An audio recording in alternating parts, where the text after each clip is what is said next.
লীনাক লগ কৰিব গৈছিলা? হয়, কথাখিনি তাইৰ পৰা জানিবৰ বাবে লগ কৰিলোঁ। লীনাৰ পৰা কথা জানিব গৈছিলা? কি ক'লে কোৱাচোন? কোৱা নাই, কিন্তু কথাখিনি জনাটো মই উচিত বুলি ভাবিলোঁ। তুমি কিয় ভাবিবা? অফিচেতো কোনো অৰ্ডাৰ জাৰি কৰা নাই এই সংক্ৰান্তত। তুমি কিয় একশ্যন ল'বা? মই একো একশ্যন লোৱা নাই ছাৰ।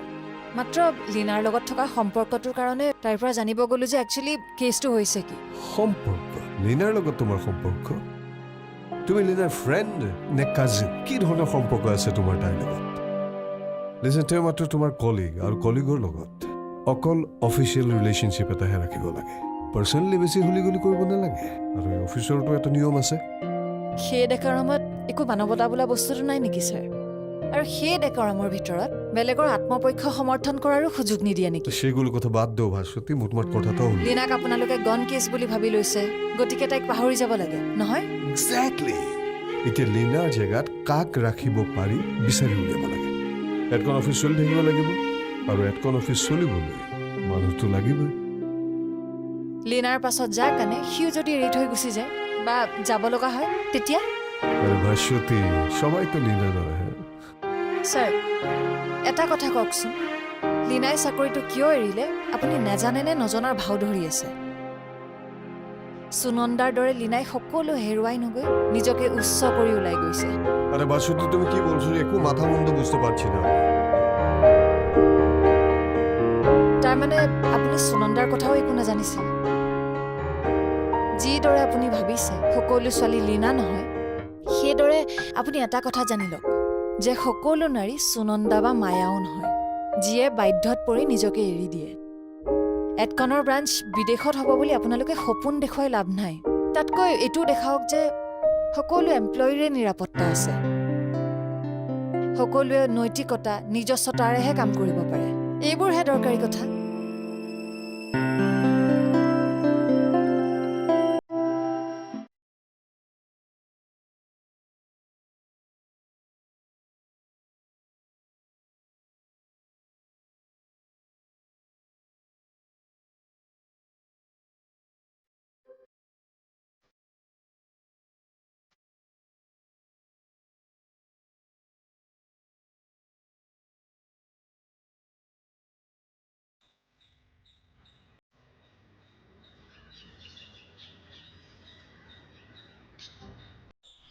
বাইদেউ, মেজৰ ছাৰে আপুনি কিমান সময়ত যাব সুধিছে? কিয়? তোমালোকৰ ছাৰে কি মোক গাড়ীত থৈ আহিব নেকি? মই নাজানো নহয়, সুধিবহে দিছে। তুমি ছাৰক গৈ কোৱা মই থাকিম আজি ইয়াত। ছাৰে সেইটোও কৈছে? কি কৈছে ছাৰে? থাকিবলৈ কৈছে নহয়? সেইটো নহয়। ছাৰে কৈছে নিজৰ ঘৰ নথকা আৰু কোনো আপোন মানুহ নথকা মানুহে ইয়াত থাকিব পাৰে।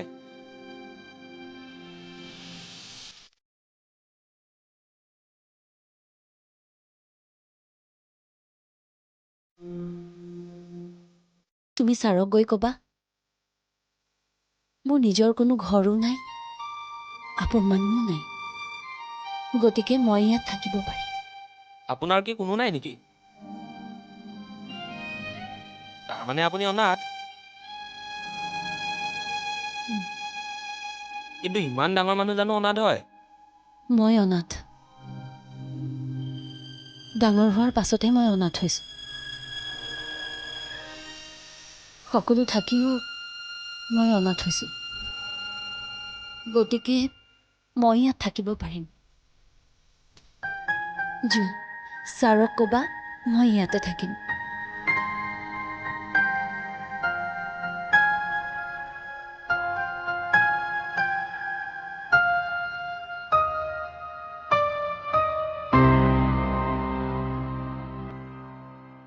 So, Vasudhi, Verma is the boss of this company.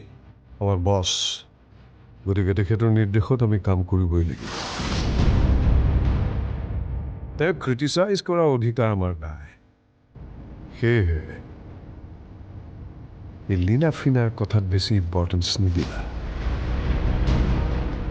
Just do your duty. Only your duty. Sir, নাৰীৰ যেতিয়া সহ্য সীমা পাৰ হৈ যায়, তেতিয়া অধিকাৰৰ কথা পাহৰি যায়। মালিক হ'লেও নাৰীক নিজৰ আণ্ডাৰত চলাব পাৰিম বুলি ভবাটো ভুল। এই এডভাৰটাইজিং মডেলিং এই জগতখন বহুত ৰংচঙীয়া হ'ব পাৰে কিন্তু ইয়াত লীনাৰ দৰে সৎ আৰু পবিত্ৰ মানুহো বহুত আছে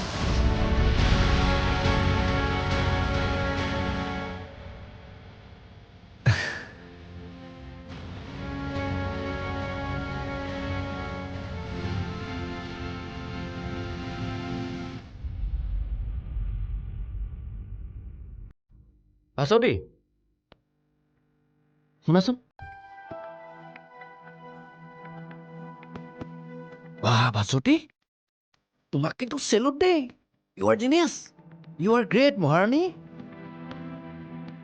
বেনাৰ্জী বুঢ়াক কিন্তু তুমি ভাল চাইছা দেই বাহ কি ডাইলগ তুমি কিন্তু একৰা জুই হে ৰবাহে কি গাই আছা এইবোৰ তুমি কি ধুলো মই কিয় বেনাৰ্জী বুঢ়াক তুমি এইমাত্ৰ থুকুচি থুকুচি বাহিৰ কৰি দিয়া নাই ইমানটো ক'লে যে আজিলৈকে এডকণত কোনেও দেখাব পৰা নাই শুনা প্ৰসেন কাৰোবাক কিবা ধোৱা পখলা কৰা মোৰ কোনো হাবিয়াস নাই বেনাৰ্জী ছাৰক কিছুমান সঁচা কথা কৈছোঁ মাত্ৰ কথাখিনি তেওঁ জানে নে নাজানে মই নাজানো কিন্তু মই জনাৰ পাছত তেওঁক জনোৱাটো মোৰ কৰ্তব্য আছিল ভাস্বতী ইমানখিনি সাহস তুমি ক'ত পালা যিবোৰ কথা আমি আজিলৈকে মতা মানুহখিনিয়ে ক'ব পৰা নাই সেইখিনি কথা তুমি বেনাৰ্জী বুঢ়াক ফচফচকৈ কেনেকৈ কৈ দিলা মতা মানুহে কৰিব নোৱাৰা বহুতো কাম মাইকী মানুহে কৰি দিয়ে দেখিলা তোমালোকতকৈ মোৰ কিমান বেছি দম গতিকে মোৰ পৰা সাৱধানে থাকিবা লাগে জানা অফিচৰ কথাবোৰ খুচি দিব পৰা মানুহ লাগে ৰ'বাচোন ৰ'বা তুমি কথাবোৰ কেনেকৈ জানিলা তোমাৰ কেবিনৰ বাহিৰৰ পৰা মই চব শুনি আছিলোঁ নহয় আচ্ছা তাৰমানে দুৱাৰৰ সিপাৰে ৰৈ কথা শুনি থকা মানুহো আছে তেনেকুৱা কথাও নহয় আৰু দেই মই তোমাৰ কেবিনলৈ গৈ আছিলোঁ দুৱাৰ ওচৰৰ পৰাই মই শুনো তুমি কাৰোবাক ঝাৰি আছা তাৰ পাছত মই ভাবিলোঁ সোমাম নে নোসোমাম কাক বা ঝাৰি আছা তুমি তাৰ পাছত যেতিয়া মই বেনাৰ্জী বুঢ়া মাতটো শুনিলোঁ মোৰতো মাথা চাথা গৰম হৈ গ'ল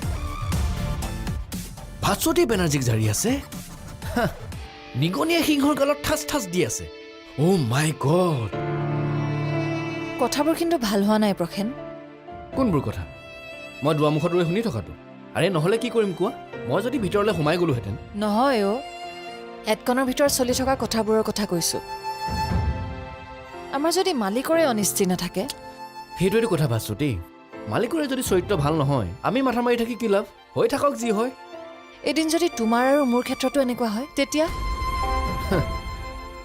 তোমাৰ মোৰ ক্ষেত্ৰত তেনেকুৱা একো নহ'ব বুলি তুমি ভাবা নেকি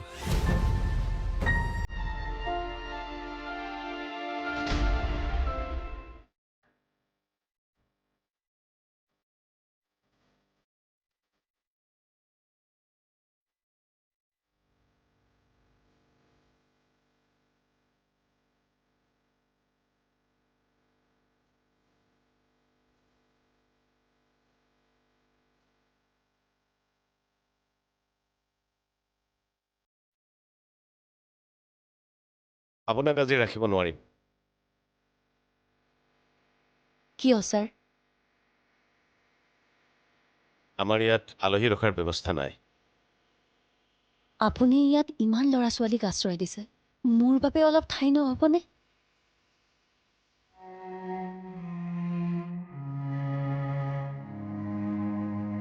ল'ৰা ছোৱালীবিলাকৰ কথা সুকীয়া সিহঁতে এখন পবিত্ৰ অন্তৰলৈ জন্মগ্ৰহণ কৰে জন্ম হওঁতে মোৰো অন্তৰখন পবিত্ৰ আছিল ছাৰ হয়তো পৰিৱেশ পৰিস্থিতিয়ে মোক অপবিত্ৰ কৰিব পাৰে কিন্তু মোৰ অন্তৰখন এতিয়াও পবিত্ৰ ছাৰ কোনো মানুহো পবিত্ৰ নহয় সকলোৰে হৃদয়ত এখন ভাল অন্তৰ থাকে পৰিস্থিতিহে মানুহক অপবিত্ৰ হ'বলৈ বাধ্য কৰে তেন্তে মই ইয়াত থকাত আপত্তি কি তুমি ইয়াত থাকিব নোৱাৰিবা কাৰণ তোমালোকে মানুহক বঞ্চনা কৰা বিজ্ঞাপন দেখুৱাই বেয়া বস্তুটো ভাল বুলি কৈ তোমালোকে মানুহক ঠগা মানুহক বঞ্চনা কৰা ব্যক্তিৰ বাবে এই ঠাই নহয় ইয়াত মানুহক পূজা কৰা হয় কাৰণ তোমালোকে মানুহক বঞ্চনা কৰা বিজ্ঞাপন দেখুৱাই বেয়া বস্তুটো ভাল বুলি কৈ তোমালোকে মানুহক ঠগা মানুহক বঞ্চনা কৰা ব্যক্তিৰ বাবে এই ঠাই নহয়। ইয়াত মানুহক পূজা কৰা হয়। মানুহৰ সেৱাৰ স্থল এয়া। বঞ্চনাৰ পৃথিৱীৰ পৰা গুচি আহি সত্যৰ সন্ধান কৰিব বিচৰা মানুহৰ বাবে ইয়াত অলপো ঠাই নাইনে ছাৰ? অপবিত্ৰতা ত্যাগ কৰি অন্তৰক পবিত্ৰ কৰিব বিচৰা মানুহৰ বাবে ইয়াত অলপো ঠাই নহ'বনে?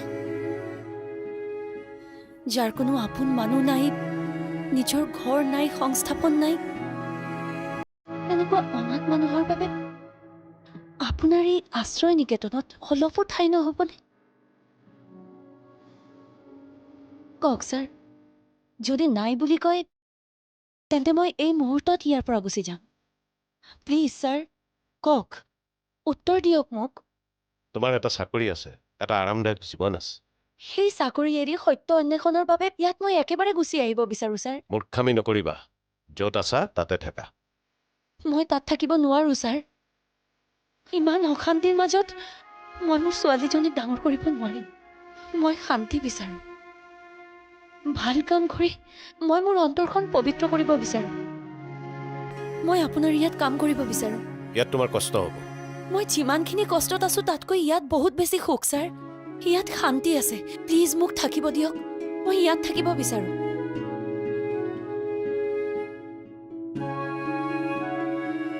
আহিছোঁ ছাৰ। এক মিনিট। মই ক'ব বিচাৰিছোঁ, কালি ৰাতিটো মোক ইয়াত থাকিব দিয়াৰ বাবে ধন্যবাদ। এৰাতিৰ বাবে হ'লেও মই ইয়াত থাকি যি সুখ আৰু শান্তি পাইছোঁ তাৰ বাবে মই আপোনাৰ ওচৰত চিৰকৃতজ্ঞ হৈ ৰ'ম। মই ক'ব বিচাৰিছোঁ, আজি ৰাতিটো তুমি ইয়াত থাকি যোৱা।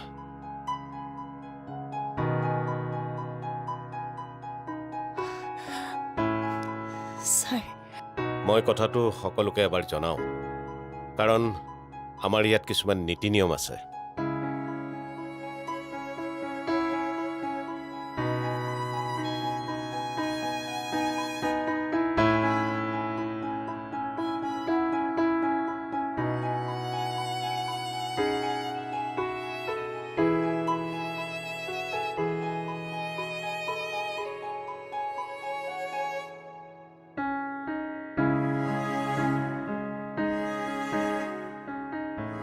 হে সৰস্বতী আই, তোমাৰ চৰণত আমাক ঠাই দিয়া।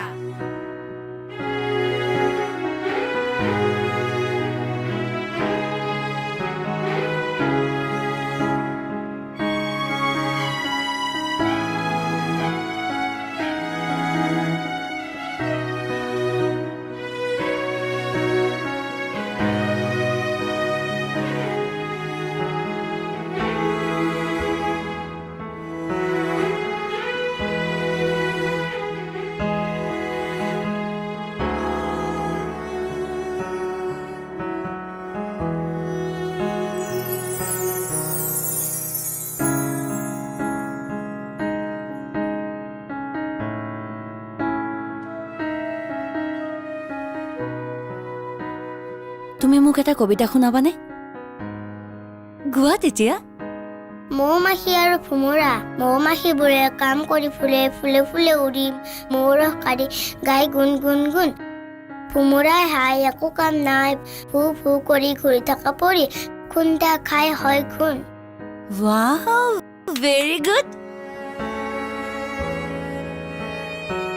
আইঅ' দেহি, আহাচোন অকণ মৰম কৰি দিওঁ।